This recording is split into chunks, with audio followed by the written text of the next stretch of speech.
departure session-ലാണ്. These are the students who are planning to travel abroad after a few days.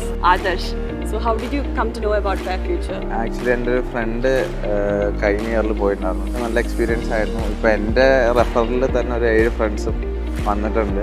ഞാൻ ഈ August 21 travelling plan ചെയ്തേക്കുന്നത്. All set ആണ്. All set ആയിട്ടിരിക്കുന്നു. How was the experience? It was the best. Like I have a little bit experience in different agencies, so I really understood the difference here. So you're satisfied? So much satisfied. More than satisfied. First of all, എൻ്റെ cousin fair ഫ്യൂച്ചറിൽ നിന്നായിരുന്നു പോയത്. Happy ആണ്. Okay. എല്ലാ കാര്യത്തിലും എന്താവശ്യമുണ്ടെങ്കിലും help ചെയ്യാൻ ആവുന്നു. Sister fair future വഴി ഏതാണ് 2019 മൂത്തയാളെ വിട്ടപ്പോൾ മുതൽ ഞങ്ങൾക്ക് നല്ലൊരു ഇംപ്രഷനായിരുന്നു. അതുകൊണ്ട് ഇയാളെ ഫ്യൂച്ചറെ തന്നെ ഏൽപ്പിച്ചു ഞങ്ങൾ. Actually, sister already അവിടെയായിരുന്നു. അപ്പോൾ അത് കഴിഞ്ഞിട്ട് എൻ്റെ വേറെ സിസ്റ്റർ പോയി. ഇപ്പോൾ 1 year എല്ലാം Fair Future through ആണ്. എല്ലാം okay. All the best. Thank you. വളരെ നല്ലൊരു അഭിപ്രായം എനിക്ക് പറയാനുള്ളത്. കാരണം ഒരുപാട് ടെൻഷൻസും ഒരുപാട് സംശയങ്ങളൊക്കെ ഉണ്ടായിരുന്നു. സംസാരിച്ചപ്പോൾ തന്നെ അഡ്വൈസോട് സംസാരിച്ചപ്പോൾ തന്നെ നമുക്കൊരു കോൺഫിഡൻസ് വന്നു. 80 ഡേയ്സിന് താഴെ വന്നുള്ളൂ. അപ്പോഴേക്കും അപ്രൂവലായി.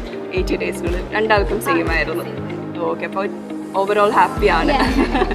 എങ്ങനെ പേപ്പർ ബോക്സ് ഒക്കെ എങ്ങനെയായിരുന്നു? സ്മൂത്ത് ആയിരുന്നു? ഭയങ്കര സ്മൂത്ത് ആയിരുന്നു. വേറെ ഇഷ്യൂ ഒന്നും അല്ലായിരുന്നു. ആളുടെ എല്ലാവരുടെയും ഡീലിംഗ് നല്ല അടിപൊളിയായിരുന്നു. എനിക്ക് ഫസ്റ്റ് വെച്ചപ്പോൾ എനിക്ക് കിട്ടിയായിരുന്നു. അതുകൊണ്ട് ടോട്ടലി ഹാപ്പി ആയിരുന്നു. ഒരുപാട് പേരൻസിന് ഒരുപാട് കുടുംബത്തിന് സന്തോഷകരമായ ലൈഫ് കിട്ടുന്നുണ്ട്. നിങ്ങൾ കാനഡ സ്റ്റഡി ഡ്രീം ചെയ്യുന്ന കുട്ടികളാണോ?